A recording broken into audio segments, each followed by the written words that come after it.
Hey everyone, and welcome to another HOI4 mining lesson from the Iron Workshop. Now, a lot of you have been waiting for this lesson for quite a while, and I'm very happy to finally deliver. In this lesson, we'll be learning how to create new custom interfaces. Now, as with the previous lesson, I will begin with a small disclaimer. I'm not an expert when it comes to scripted GUIs. There are still things that I'm learning. So this is quite a broad topic, and it is possible that some things I may be wrong about. Some things maybe are supposed to work differently than what I'm doing and how I'm using them. So if you have any suggestions or comments or tips, or maybe if you want to correct me on something, then please feel free to do so in the comments. As I said, I'm not an expert on this, but I have done this for quite a bit.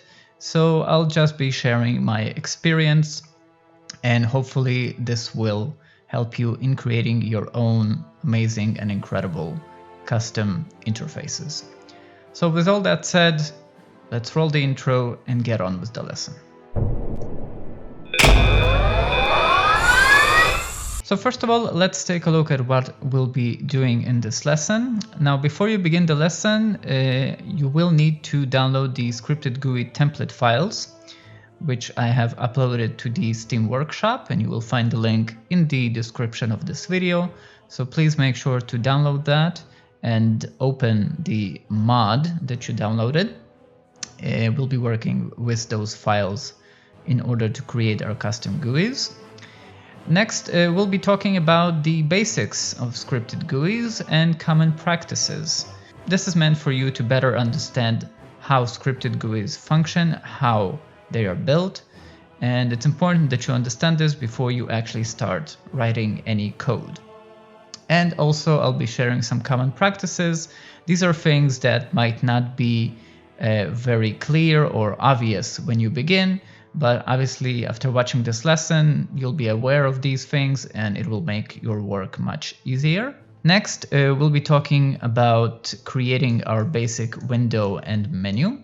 And after that, obviously, we'll be adding buttons with effects and triggers to them. In number 5, I will talk a little bit about adding AI behavior. Now, this is probably my weakest point with scripted GUIs. It can be quite complex to add AI behavior to scripted GUIs. And this is the place to mention that in a lot of cases where you see these scripted GUIs introduced in other mods, it's all fun and games, but there's a high chance that the AI behavior has either not been included or doesn't really function well, because it's really hard to teach the AI how to use your scripted GUI properly. Unless, obviously, you're creating scripted GUI for players only, human players. Right. In number 6, we'll have some extra syntax, some extra code, where I will be talking about some more advanced things that you can do with scripted GUIs. Okay, now let's talk about the basics of scripted GUIs. So first thing is that the scripted GUI must be visible to the AI to interact with. If for some reason your scripted GUI, your menu, your graphic, whatever, is not on the screen and visible, the AI will not be able to use it. And you will oftentimes find it difficult to have it show and have it not shown when you need to. Next, scripted GUIs can be edited in-game, and there's very little need of restarting the game, which is excellent because it does allow you to test them properly. Now, there's one exception to this rule, and that is when you parent or when you attach your scripted GUIs to decisions.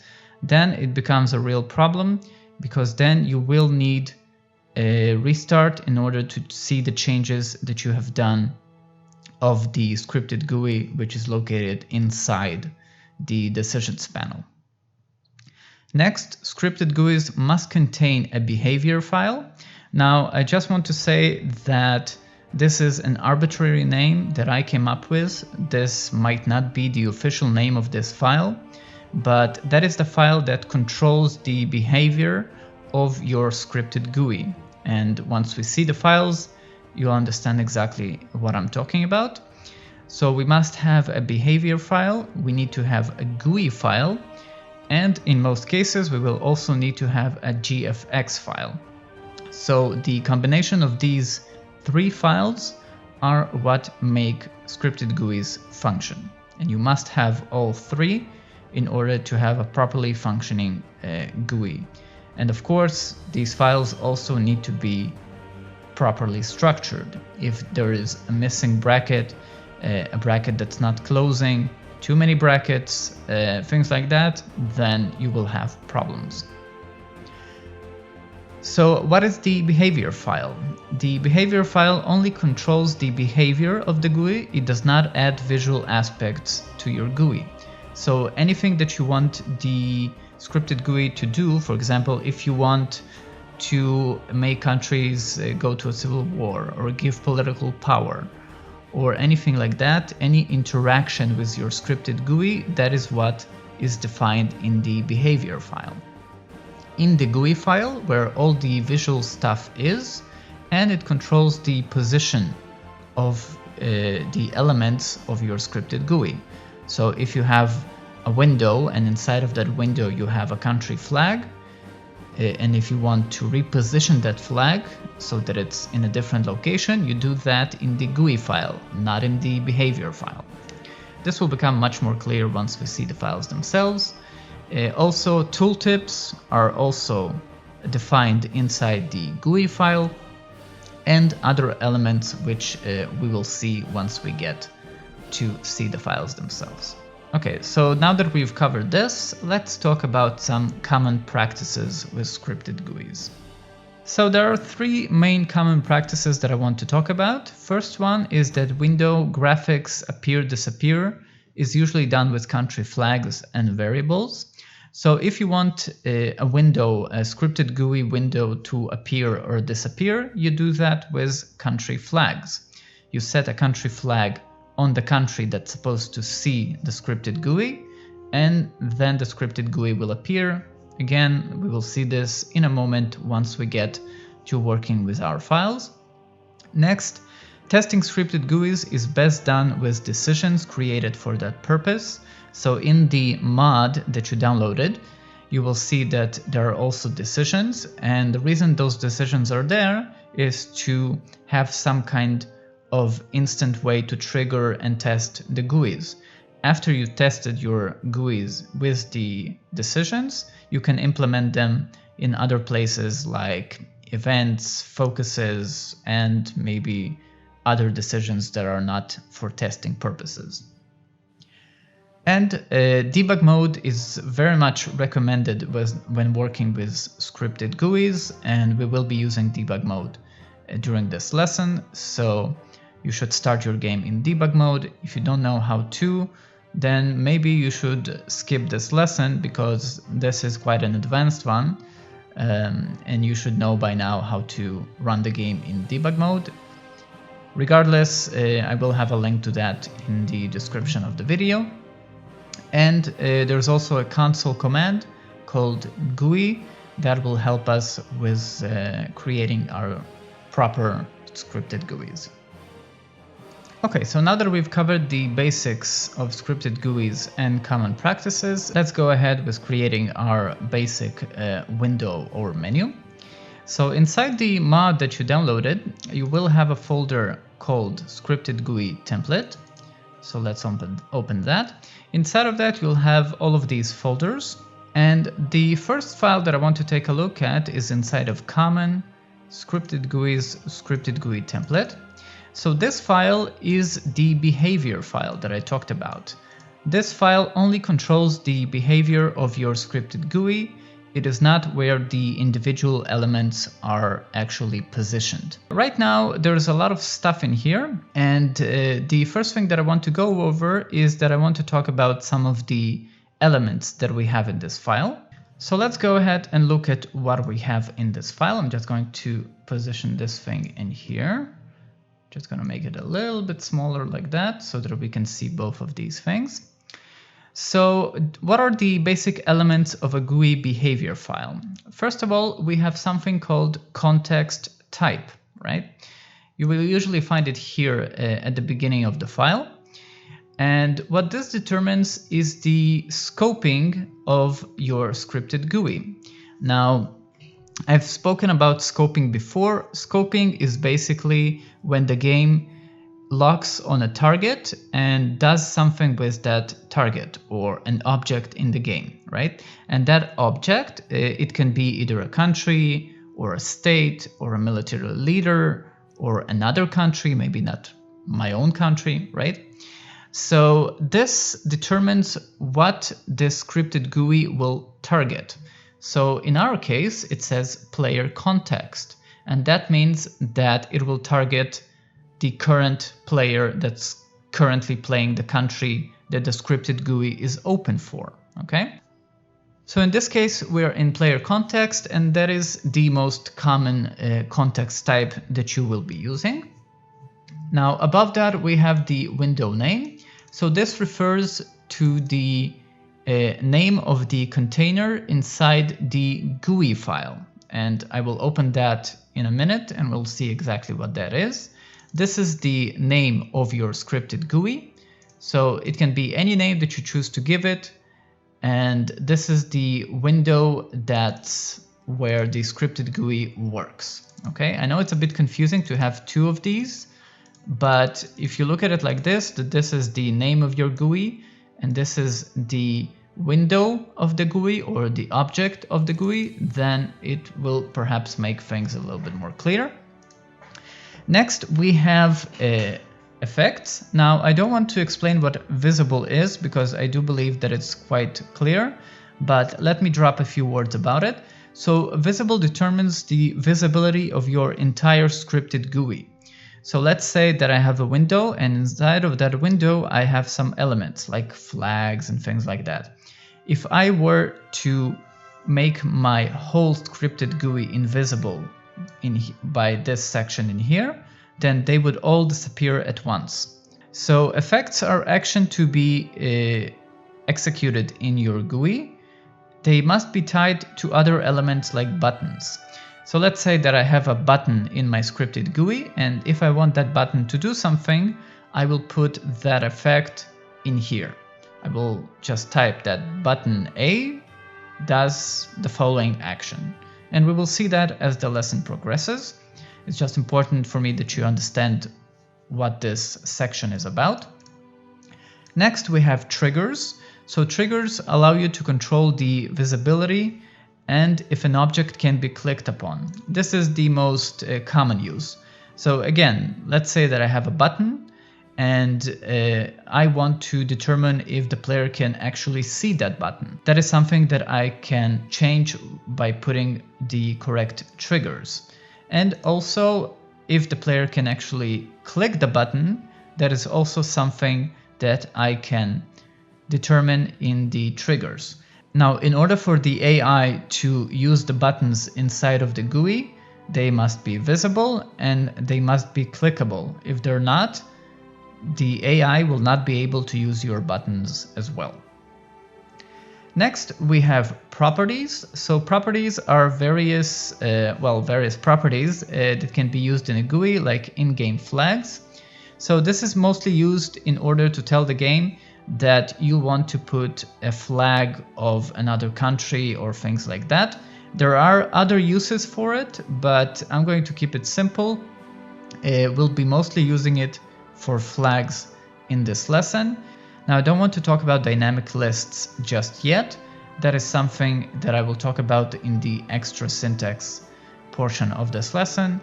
So stay tuned for that, and we can talk about our dynamic lists. Now, another thing that you might notice is that in some GUIs, you will see something called parent window token, and that is a window that the current GUI will be connected to. It can be another custom GUI. Now, in this case, I don't have it, but I will be talking about this in the extra syntax section of the lesson. And that means that this GUI will be tied to that other GUI. And what's cool about it is that if that GUI is not shown, then this GUI will also not show. And any change of position in that GUI will also affect this one. Okay, so this is our behavior file. And now I want to open our GUI file. And we will talk a little bit about that and what it contains and how we can use this GUI file for our scripted GUI. Now inside the mod that you downloaded, you will have a folder called interface, and inside of that folder you'll have a file called scripted GUI template.gui. So let's go ahead and open that and see what we have in here. So as I said previously, in our behavior file, the window name is what is defined here at the beginning of our GUI file. So you see new scripted GUI window. That tells our behavior file that the objects that are related to the behavior that we're going to set up in here are located inside of this container, new scripted GUI window. Now let's talk about some of the basic elements of a GUI file. Let me just put this in here. I'll make this smaller. And let's see what we have in here. So these are the most common ones. It is possible you will see other elements as well, but these are the basic elements that you need in order to create a function in GUI. So first of all, we have background. And this is something used to define images as a background. And this is used to define a background for your GUI. Now, the thing about the background is that it's not something that can be clicked, but it is something that can be dragged. And that means that when I click the image that is defined in background, then I can drag that image around, and that is what allows me to move my window. Of course, if my window is set to movable, yes. If it's set to movable, no, then I will not be able to drag this window. Next, we have icon type. So this is used for icons and graphics. Now each icon type needs its own name, just like the background. It needs the sprite, which is defined in the .gfx file. That is the file that we had in here. Right, so in here we have the graphic defined, we have its path, and in here we put this in the sprite type. Next, we have the position. So this is the position of our graphic. And there are other definitions like orientation, where that graphic will be located inside of this container. Another element that we have are instant text box type. So these are used for text, and they need their own name as well. They have position. Now they're not supposed to have a texture file. That's really not supposed to be in here. They do have a font, right? So this is the font that will be used for this text. There's something called border size. This allows you to limit how much your text will spread out. This is the text that will be shown. And in most cases, this is a reference to a localization key that must be in a localization file. This is the maxed width, so how much the text is taking up space inside the GUI. This is the height, and this determines if the size is fixed. If it's fixed, then the text will not be able to exceed the max width and max height. Okay, now there are a couple more things in here. So we have the name, which, as I said, appears in the behavior file. We have the position. Now this is the position of this whole element inside of the scripted GUI. Now we can have a couple of elements because, as you can see here, this is called a container. So these containers hold a lot of objects inside of them. Now this container is for the whole of the scripted GUIs, but I can have another container inside of that, for example, contains some icons, and then what I can do, I can move them together. I group them together, and then I can manipulate them together, which really helps me since I don't need to move each icon or each text individually. Right, so as it says here, container window type is used to group elements together, and then you can manipulate them. Next, we have the size. So this is the size of the window of your scripted GUI. And this is important because this determines how much space it will take on the screen. Now, I'm not talking about just the physical space that you see. It also determines where the mouse will stop clicking your scripted GUI and will start clicking the elements behind it. And this is important because if your size is incorrect, it means that you can have a small window, but even if I click outside of that window, I still can't click whatever is behind it because the game thinks that I'm still clicking my scripted GUI. This is the orientation. So if you want it centered or if you want it in the left, in the right, this is where you can define that. Now, this is another parameter that helps me to center the scripted GUI in the center of the screen. So this tells it that the orientation is in the center, and this tells the game that this is the center of the screen. So it doesn't matter which resolution I'm playing in, it will always center it right in the center of the screen. I know it's a bit confusing, there's two of them, but this is how it works. Again, maybe I'm doing this incorrectly, but this is what worked for me. Now, the fade time is the small effect that you can have for windows when they open. They can fade in, and the higher this number is, the longer it will take them to fade in, and the lower the number, the faster they will. This is, I talked about if it's movable. This is the fade type. There are a couple of types. I usually just use linear. Now, click to front determines if you click your GUI, does it jump to the front and covers other GUI elements, okay? And clipping determines if elements can actually go outside of the GUI. In most cases, you want it to be set to no so that the elements are constrained to your scripted GUI. Now, I know that this is a bit complex, and this is a scripted GUI lesson. It's complex, really nothing that I can do about that. Hopefully things are clear at this point. If they're not, it's totally understandable that you might be confused when you're watching this for the first time. My suggestion is that if something isn't clear, you just try to rewatch the section again and things will become more clear. In general, this is a very complex topic, so it's completely okay for you to rewatch this lesson a couple of times because it might be actually difficult to understand things on the first go. So these are our basic elements of a scripted GUI file. And now I want us to go into the game and see how all of this interacts together. Alright, so now that we're done with all the explaining and the theoretical stuff, let's go into the game and start working with these scripted GUIs. So I have this game open as Germany. I do have my scripted GUI decisions in here. And first of all, let's take a look at how things change once I make some changes to my GUI behavior file. So first of all, let's start with this. So currently when I start the game, nothing shows up. And that's completely okay. That is because for my scripted GUI, it says that the visibility, is it visible or not? It says always no. So it will never be visible. Now let's just change that to yes and save the file. And you see that now this background has popped on the screen. Now, first of all, let's understand why did this particular background pop on the screen.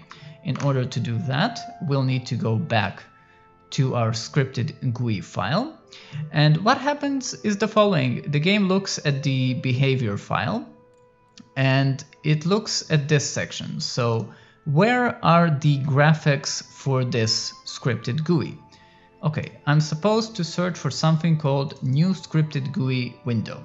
So the game goes over my mod, searches for the interface folder, locates this file, looks at this file, and then in the file it sees that the first graphical element that it encounters is this background. Now this background is called just background, and there's a texture for it. So, okay, so where is this texture? Where am I supposed to find this texture? It goes again into the interface folder, finds this GFX file, and then locates this entry in the GFX file, and then it knows where the path to this graphic. So this thing, in order to show it, the game had to go through here, then here, then here, and then to the path. And after all of that, we finally see the background of our new scripted GUI. Excellent. So let's do some basics. If I were to keep it as is, then this thing would always be on the screen and there's no way for me to get rid of it. Okay, so that is the first thing that we will take care of. How can we make these scripted GUIs, windows, and graphical elements disappear and appear? So in here, instead of having it visible, always on, I'm going to give it another condition. And as I said previously in the common practices, what usually modders do when they want to tell the game when a window should be open, or sorry, when a graphical element should be visible or not visible, is that they use country flags. So what I'm going to tell the game is that I only want the game to show me this whole scripted GUI when my country has a specific country flag. So I'm going to type it in here instead of the always yes. And the condition is the following: has country flag open my custom GUI. Now you can call this flag whatever you want, just make sure that it's consistent so that when we use it later, it's still the same flag. And now if I save it, you see that my scripted GUI has disappeared because the country that I'm currently playing, Germany, does not have the country flag open my custom GUI. And as I said before, because the context type is the player context, then the game looks at the country that I'm currently playing. It doesn't look at other countries. So that means that if my country has this flag, but another country doesn't, when I switch, then I will still see the GUI, but the other country will not. And we'll see an example of that in a minute. Okay, so my scripted GUI has disappeared, but now I want it to appear. So what I can do, I can use my decisions that I'm using for testing my scripted GUI. And in my decision, I can assign this country flag. So let's go back into the folder of our mod. We'll go to Common, Decisions, Debug Decisions. And in here, we're going to do the following: set country flag, open my new GUI. So I'm just going to change it from here to here. I'm going to save. And now what happens is that when I'm clicking this decision, it will make my GUI appear. Right? There we go. So now it appears. Great. And that is how we make certain elements appear. But since this is like an interface thing, then I also need a way to close it. Now, obviously to close it, I need to get rid of this country flag. Now I can either have another decision that removes the country flag. So for example, I can do something like this. In here, I'll change it to close. And in here, instead of set country flag, I'll change it to clear country flag. And if I click it, then it should go away. Okay, but it didn't go away. Why did it not go away? Ah, yes, because the code is incorrect. So let me just correct that. Okay, so it's gone. And now it appears again, and so on and so forth. But I actually want my closing thing to be inside the GUI itself. I don't want it to be in the decisions, okay? So let's go ahead and add our first button to our scripted GUI. Now, as I said, the behavior file only controls behavior. This is not where you add new elements to your GUI. You do that inside the GUI file. And in here, I actually already have the button added, but it's currently commented out, so it's not really displayed or active. So let's just remove these comments. I'm just going to remove it like that. Now, the way that you can remove a lot of text this way that I'm doing like this is by holding your Alt key on your keyboard and then just dragging and hitting backspace. So now we have this icon in here, and we need to change this icon a little bit, since currently the name doesn't really tell me much, and this sprite, I don't know where it is. So first of all, let's change it to close button. So we will know that it's the button that's closing the GUI. And let's give it the correct path. So we need to go to the GFX file in here, and we'll actually need to add a new entry. So I'm going to copy this existing entry. I'm going to put it like this. And in here, I'm going to keep the GFX, and I'm going to type it in here. I'll call it also close button. Okay. And now we need to give it the proper path. So inside of your mod, in the GFX folder, interface, Scripted GUI graphics, you should already have a file called close button. So I'm just going to put the name of the file in here. I'm going to save it.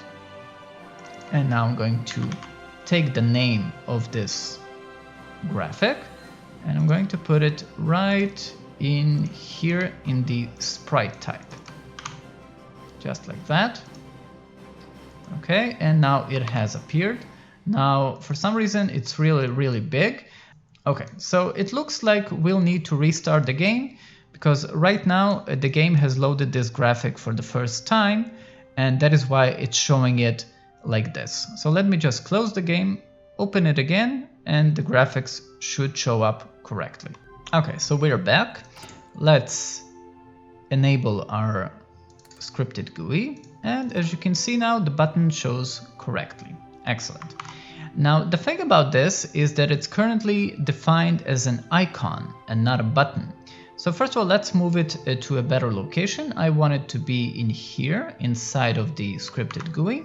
So what I'm going to have to do is to just move it a little bit until it's in the correct position where I want it. Now it has to cross some distance, so I'm going to give it a big number, like 500, like 100. Okay, we see that it moved a little bit, but I want the button to move more, so let's give it 500. Now sometimes it will not update in your first save, so it's a good idea to just take the name, paste the name again, save the file, and then it updates the GUI again. This is just some quirks with the Scripted GUI. It has nothing to do with what you are doing. So we're almost there. I just want it to be a little bit more down. Let's say 70. Okay, 80. Yeah, it didn't update. 80, there we go. Okay, so that is good enough. That is where I wanted my button. Now the thing is that currently this is just an icon. It is not a button. So we'll have to change this icon type to a button. So what I'm going to do here, I'm going to type button type. And what has happened now is that you see that when I hover over it, it gets this little highlight. And that is because now the game recognizes this as a button and not just a graphic. Excellent. And also it allows me to click it, right? So now I'm clicking this and nothing happens. So let's make sure that something happens. So the way that we will do that, we will have to take the name of our button, right? So this is the name. I'll copy the name. I'll take the name into my behavior file. I'll go into effects, paste the name of the button, and I will add the following, click. So this tells the game what should happen when I click this close button. So what I wanted to do, I wanted to close the window, and we already know from our decision that in order to close the window, we need to clear our country flag. So I'm going to copy this from here.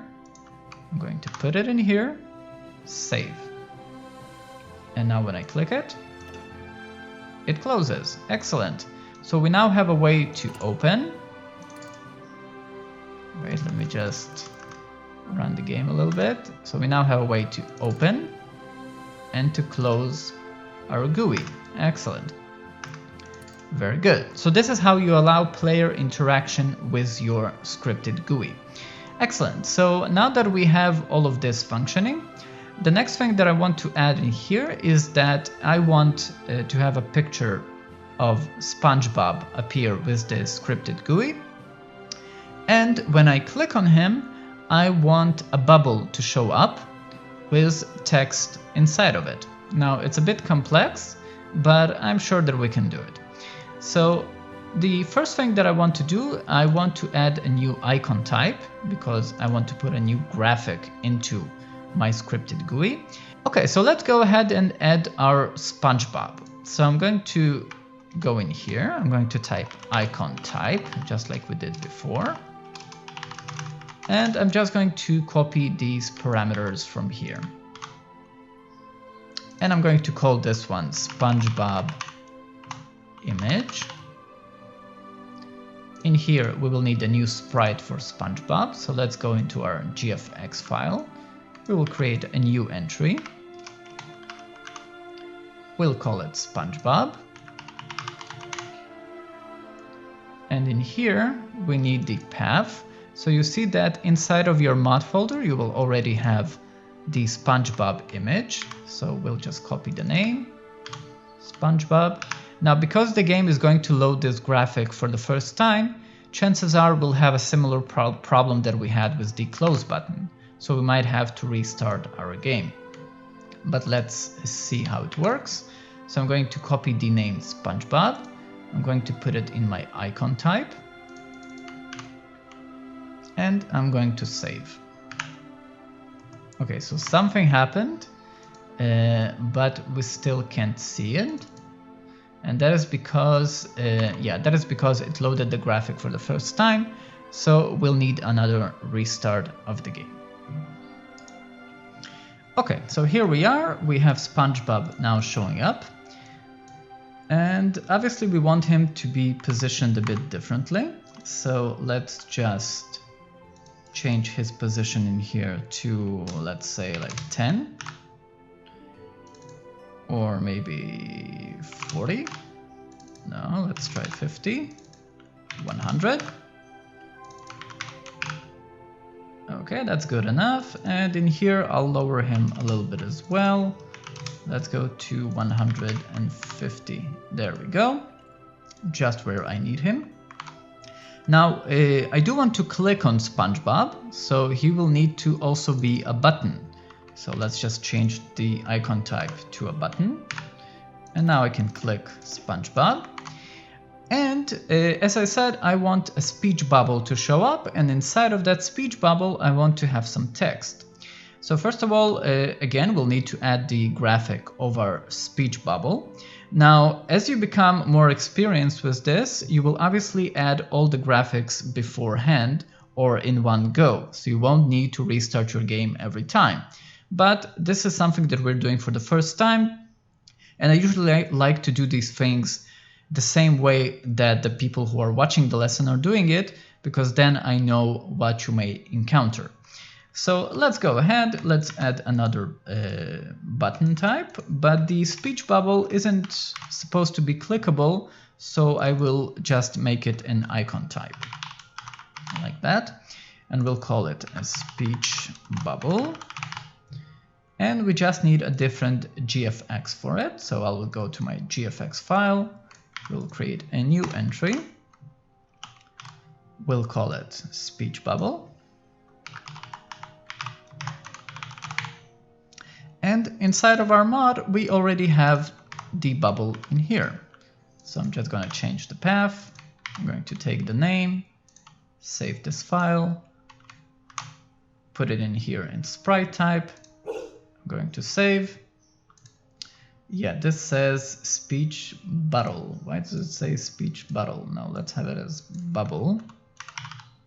Bubble, speech bubble, okay. Very good.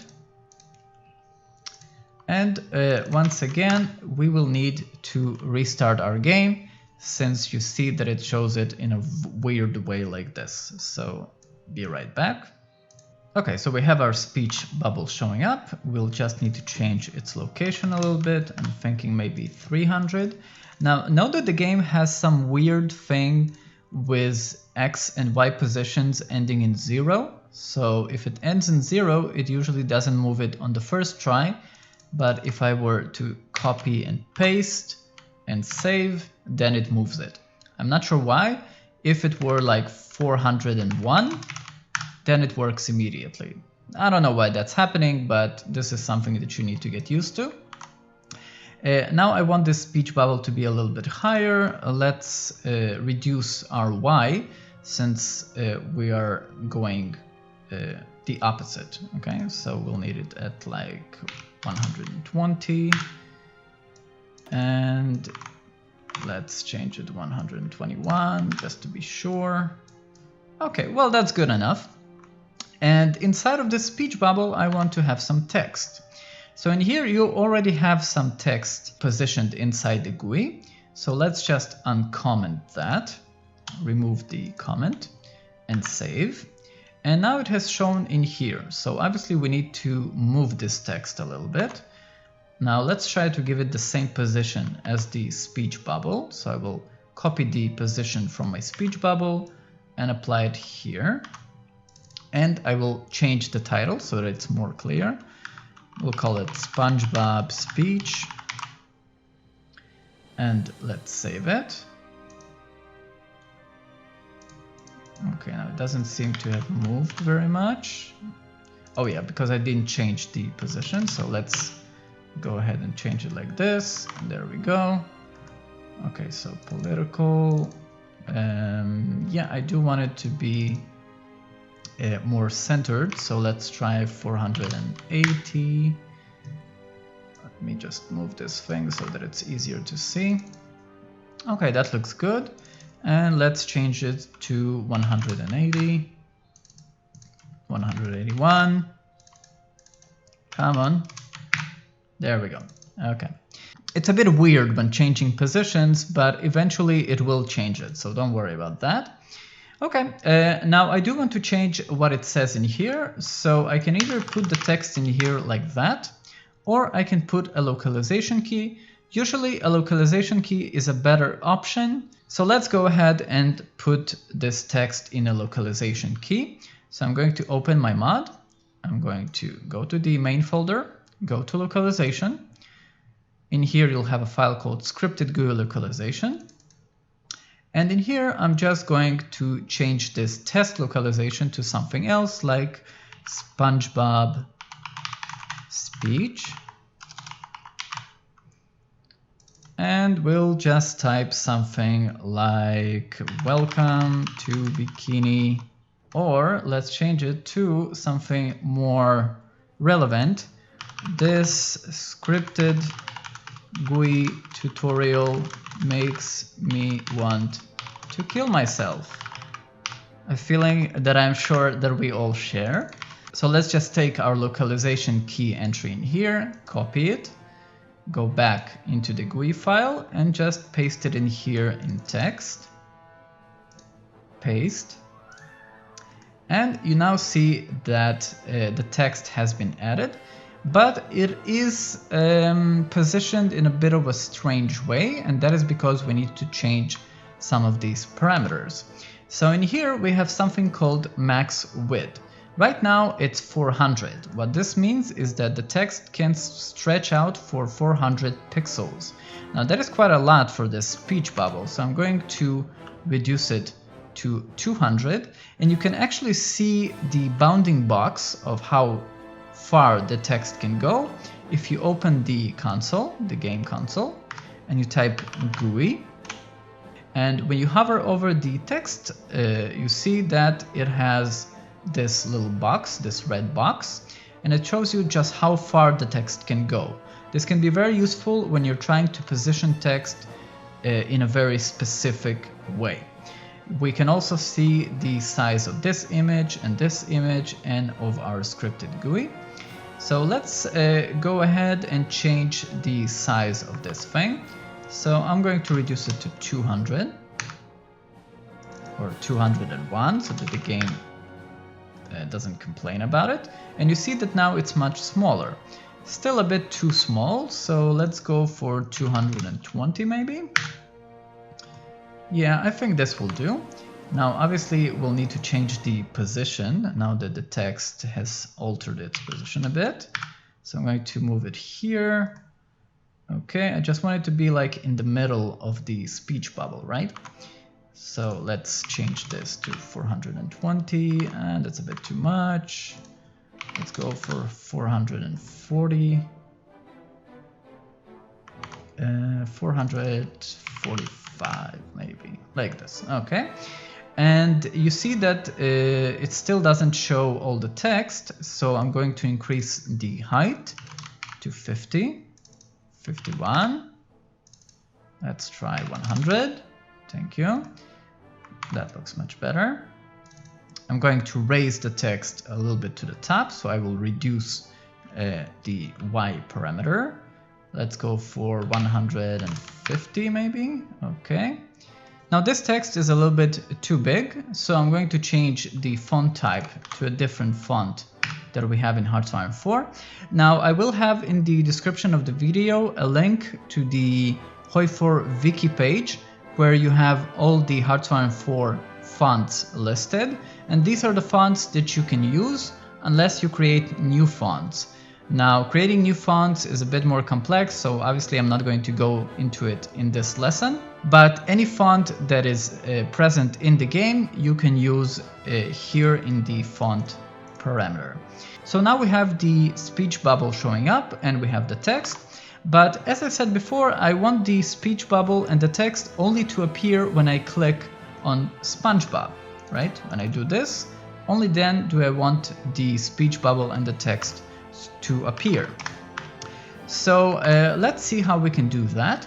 If we go back to our behavior file, as we have seen before, we have visible. Now visible triggers the visibility of the whole scripted GUI. So I can't really use this to trigger the visibility only of the speech bubble and the text. For that, we have the triggers, and triggers allow me to do that. So I'm going to take the name of my speech bubble, or bubble as it's called. So let's just correct that, bubble, speech bubble. And I'm going to put it in here in triggers, and I'm going to add visible underscore visible, just like that. And this tells the game that the speech bubble should only be visible once the trigger that I put in here is true. So let's just do this again with a country flag as we did before. So we'll type something like has country flag. We already have that in here. So Notepad++ already autocompletes. And we'll just call this flag very simply clicked on SpongeBob. And once I save it, you see that the speech bubble is gone because obviously we don't have that flag. Now I'm going to do the same thing for the text as well. So let me just copy this trigger. I'm going to put it in here, and I'm just going to put the SpongeBob speech in here instead of the speech bubble. So both of them should only be visible if my country has the country flag clicked on SpongeBob. Now we already learned how to make objects appear by clicking on them. And this is what we did here in effects. So we're going to do exactly the same thing. I'm actually going to copy this entry. I'm going to put it in here. But now instead of the close button, I will just put the image of SpongeBob. So I'm going to copy it from here. I'm going to put it in here. And obviously the flag that we want to have the flag clicked on SpongeBob. And we're not clearing the flag, we're setting it. So set country flag clicked on SpongeBob. Excellent. So now what will happen is that once I click on SpongeBob, the text and the speech bubble will appear just like that. One more thing that I want to talk about before we finish this lesson is grouping. So as we've seen before, we have something called container window type that groups elements inside of a scripted GUI. Now let's say that I want to group SpongeBob, his speech bubble and the text together so that I don't have to move them individually. So what I can do, I can create a new container window type like this. And I'll just need to give it some basic parameters like its position.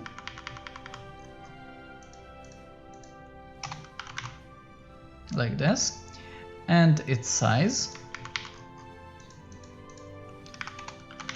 And its orientation. Like this. Now I will have to put this inside of this container window. Now container windows can be inside other container windows. That's really not that of an issue. And inside of this container window, I can just put in all of these SpongeBob things. So I'm going to remove them from here and just put them inside of this container window like this. Please make sure that your indentation is correct, because that will make things much easier to see. And now that I've done that, if we save the file, you see that it did alter the position of these things a little bit, and that is because the position has not been set correctly. So let's just see what happens if I type an X value in here. You see that now they all move together and I don't have to change them individually. And this can be very helpful when you're creating very complex scripted GUIs. And there are objects that you want to stick together and you don't want to move them individually, since that might break the spacing that you have between them or the alignment, how they appear next to each other, things like that. So you can group them inside of container windows. Now, another thing that I do want to mention is how the game reads these graphic files. So let's say that I move SpongeBob like here, a little bit closer to my speech bubble. You see that SpongeBob is now abstracted by the speech bubble. The reason for that is because the game reads the file from top to bottom. So whatever is after the element that's before it will be displayed on top of that element. And if we take a look at this file, you see that we have SpongeBob, and after that we have the speech bubble and the text. So that means that it first draws SpongeBob and then it draws the speech bubble and the text. So if I want SpongeBob to appear above the speech bubble and the text, I will just have to put him below them in the file, just like that. Okay, so these are the basics that you need to know about making objects appear, disappear, and to allow the player to interact with them. Now, obviously in here, I could have put add political power, so that when I click on SpongeBob, I actually get some political power. All of the effects that you know from other lessons that we have gone through on the Iron Workshop, you can put here in the scripted GUIs inside the effects. And same thing goes for the triggers. Most of the triggers that we've seen can be put inside of a scripted GUI as well. Okay, so now that we've talked about this, let us go over and talk a little bit about AI behavior. So what we're going to do is the following.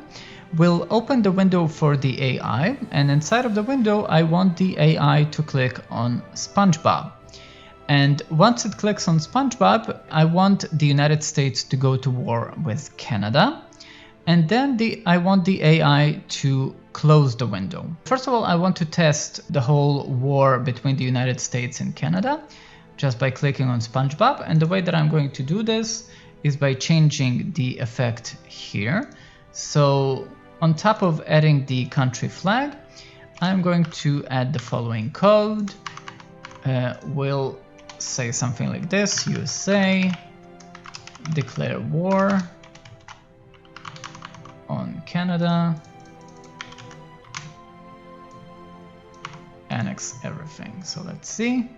So if I click on SpongeBob now, okay, the United States has declared war on Canada. Excellent. So now we want the AI to do this and not us. I'm going to start a new game. And now that we've started a new game, let's take a look at the AI section.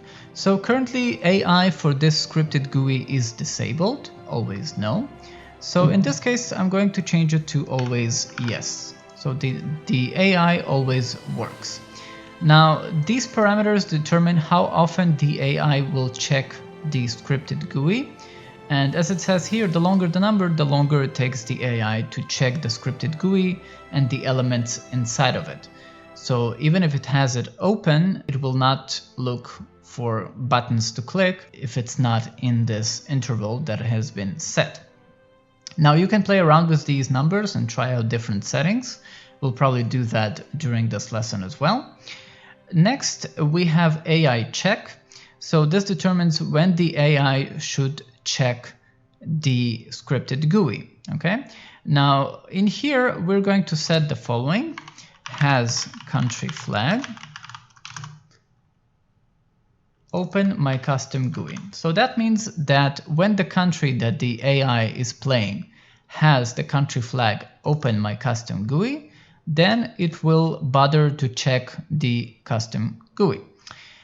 Now this one, I'm not really sure what it does or how you can use it, so we'll leave it alone. And in AI weights, this is where you actually determine what buttons the AI will click and any modifiers that you want to add that will increase or decrease the likelihood of the AI clicking them. So in here, we need to put the buttons that we want the AI to click on, their names. So we already know of a button that we want him to click. So it's SpongeBob. No, it's actually SpongeBob image, right? So that is the image that we want the AI to click. And we also need to put click in here like that. And inside of this, we'll need to add our modifiers. So first of all, just as we are doing in events and decisions, we need AI will do. That tells the AI to actually interact with this thing. And in here, we can put a factor. And I'm going to put it at 0 so the AI doesn't click for no reason. And inside of it, I'm going to put a modifier. So in here, we'll put a modifier. Just like that. Has country flag.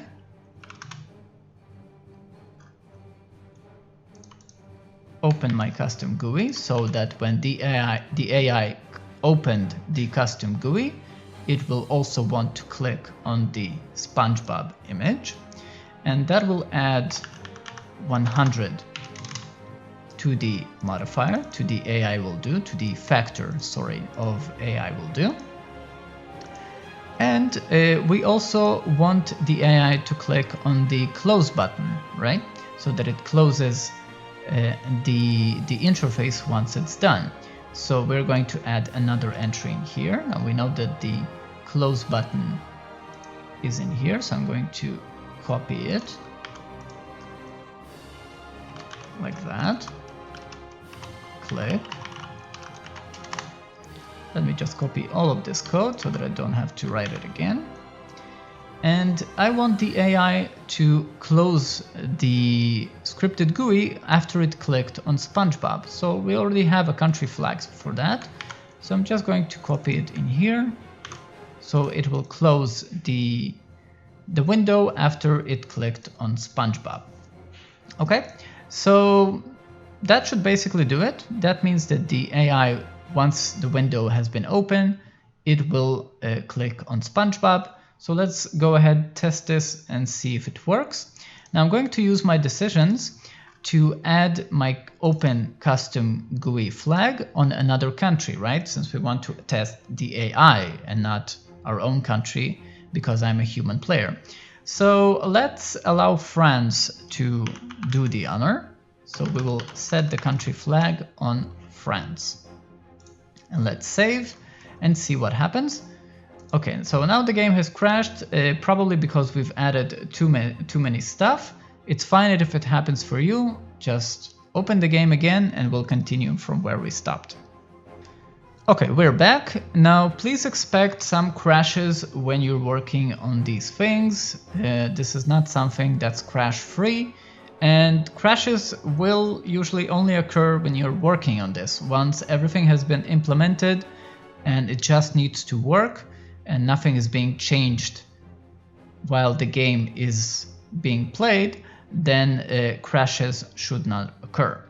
Okay, so as we said in our decision, let's add the country flag on France. Now, it is possible that it will take a while for France to start interacting with the interface. So let's just reduce this number to 100 to speed things up and see what happens. If the United States attacks Canada, then we know that France has opened the scripted GUI, clicked on SpongeBob and closed it. So let's see what happens. Let's unpause the game. Alright, so the United States has gone to war with Canada without us doing anything. Okay, so these are the basics of integrating AI into your scripted GUI. Obviously, you can go much more complex with this, but this lesson is long enough. This is not something that I want to take us another 40 minutes of experimenting and trying. I do believe you have the basics that you need in order to implement this. Okay, so let's see where we are at. So we've learned all of these things, and now we can successfully proceed to our extra syntax, where we will learn some more complex things with scripted GUIs. For those of you who are continuing with me, I'll see you there in a minute. For those of you who had enough, good luck with your scripted GUI. If you have any issues, please let me know in the comments. I'll do my best to help you. Welcome to those of you who have survived so far to the extra syntax portion of this lesson. And the first thing that I want to talk about in extra syntax is about adding country flags. Now, flags are quite unique items in HOI4, and adding them is done a little bit different than adding other images. Now, there are many types of flags in HOI4, and you can actually add new types, but we won't be going into that. We'll just be using the flags that exist in the vanilla game. And there are three main types that you will probably be using. And let me just put them in here. Now, you use them as icon types, or they can be button types as well, so you can click the flag, right?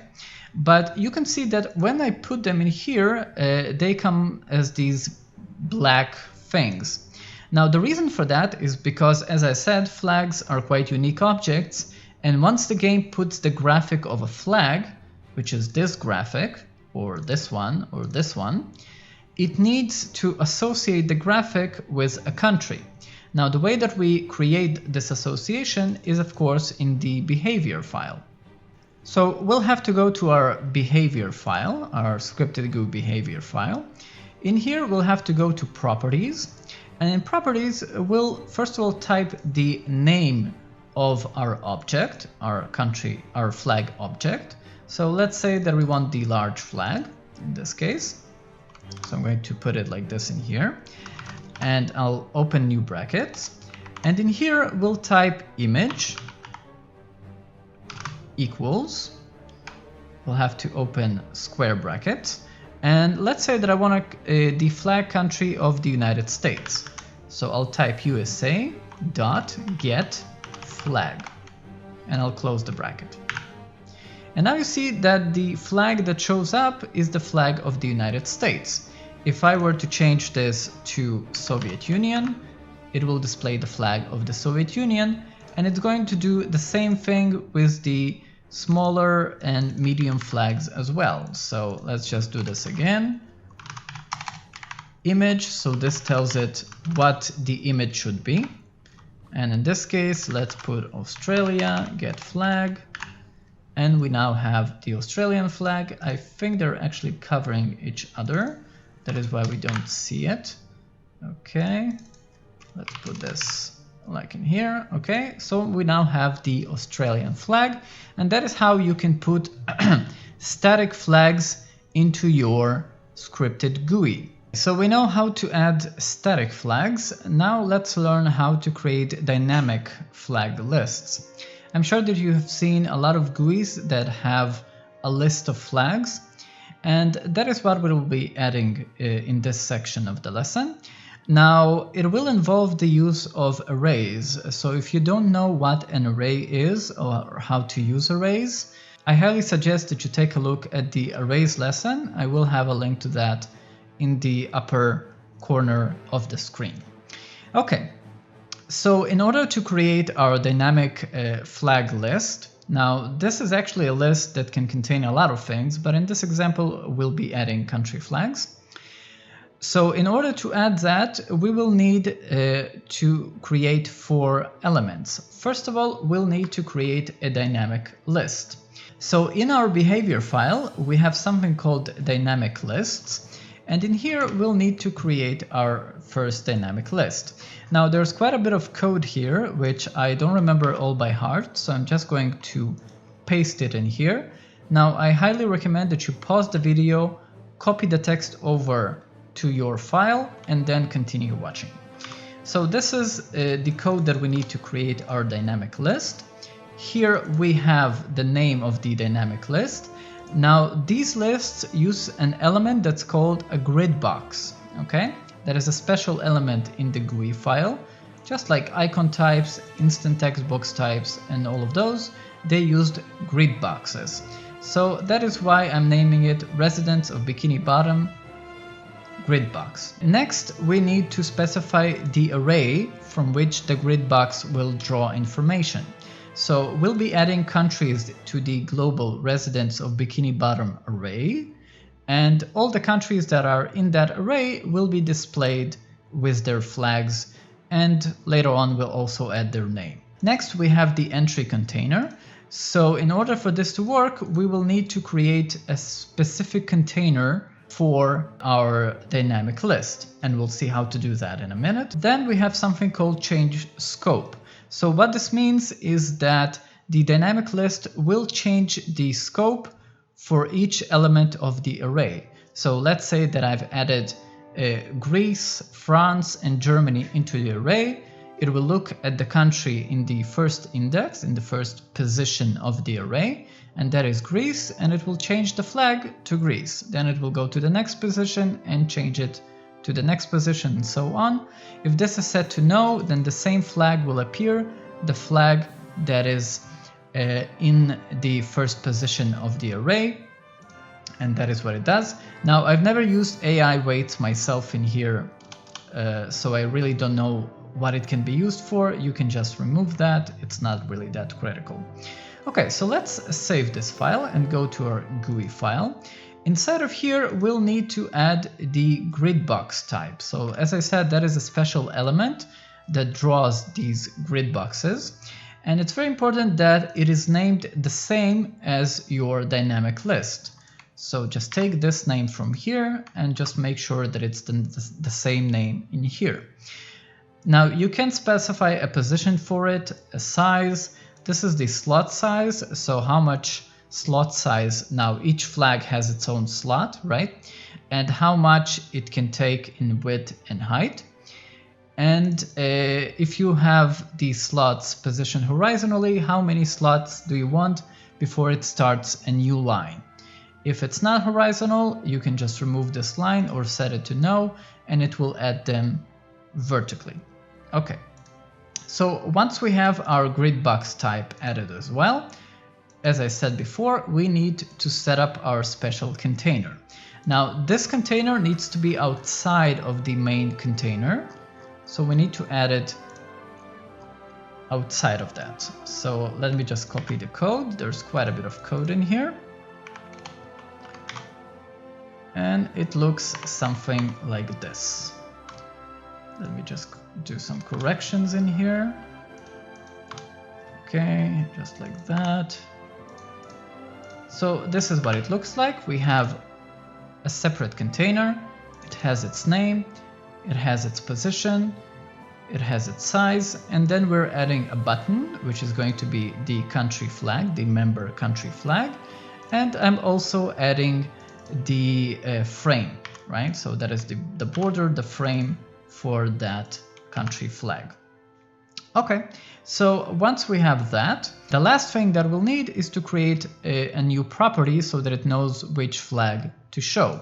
So just like we did here before in properties, I'm going to use this member country flag.